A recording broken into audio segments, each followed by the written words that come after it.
এই পেপারসগুলো লিডেল থেকে একটা ফ্যামিলি প্যাক এনেছিলাম। পেপারসগুলো অনেক কাজে লাগে।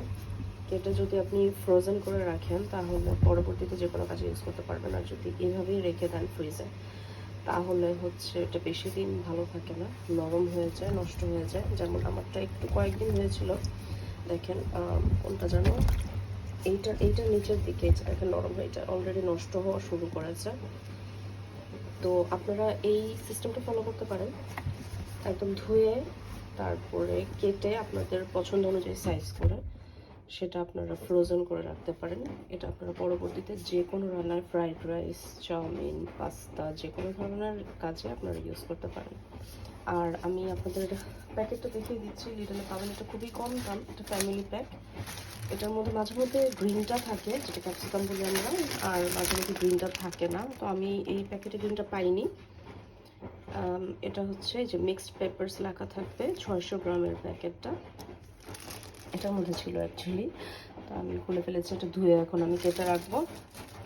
এই যে আমি পেপারস কাটার, আমি একটা সিস্টেম ফলো করি যেটা হচ্ছে আমি দেখাচ্ছি।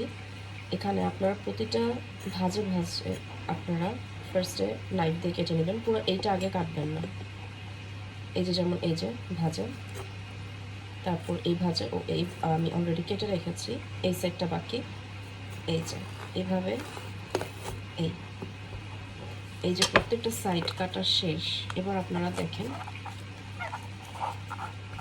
এখানে এই যে গোল রাউন্ড করে আপনারা উপরের এবার বোটাটা খুলে ফেলতে পারবেন। এরকম করে কাটলে আপনার সাইজটা নষ্ট হয় না। এই যে এই যে দেখেন একদম পারফেক্টলি চলে এসছে, কোনো সাইজ নষ্ট হয়নি। দেখেন এবার আমি এগুলোকে লম্বা লম্বা সাইজ করে রেখে দিব ফ্রোজেন করার জন্য। এই যে পেপারসগুলো আমার কাটা শেষ। তো আমি সবসময় এই ধরনের শেপটাই করি, বিকজ আমি যখন যে কোনো ধরনের খাবার ইউজ করি তখন এখান থেকেই আমি বিভিন্ন ধরনের শেপগুলো আনতে পারি। এর থেকে ছোট করলে হয়তো আমি কিছু খাবারে দিতে পারবো না, আবার অনেক সময় আমার বিভিন্ন ধরনের সাইজ করতে হয়। আর যেহেতু আমি ফ্রোজেন করব, তো অবশ্যই আমি এমন একটা শেপ রাখবো যেটা হচ্ছে পরবর্তীতে আমি বিভিন্ন শেপে ট্রান্সফার করতে পারি এবং ওইভাবে ইউজ করতে পারি। তো এগুলো আপনারা, আমি তো আগেই বললাম, যেমন আপনার পাস্তা, চাউমিন, ফ্রাইড রাইস বা চিলি চিকেন বা যে কোনো ধরনের খাবারে ইউজ করতে পারেন। এই ধরনের শেপ করে ফ্রোজেন করে রাখলে একদম ফ্রেশ থাকে।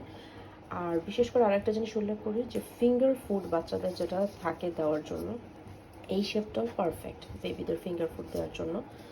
তো আপনারা আরেকটু এটা থিন, এতটা থিন হলে হবে না, একটু থিক করতে হবে ফিঙ্গার ফুড হলে। ধরেন এরকম ধরনের চওড়া যদি হয় তাহলে এটা হচ্ছে পারফেক্ট হবে ফিঙ্গার ফুড হিসেবে। তো এই তো আমি এখন এটাকে ফ্রোজেন করে রাখবো এবং পরবর্তীতে আমি ইউজ করব, এটা একদম ফ্রেশ থাকবে।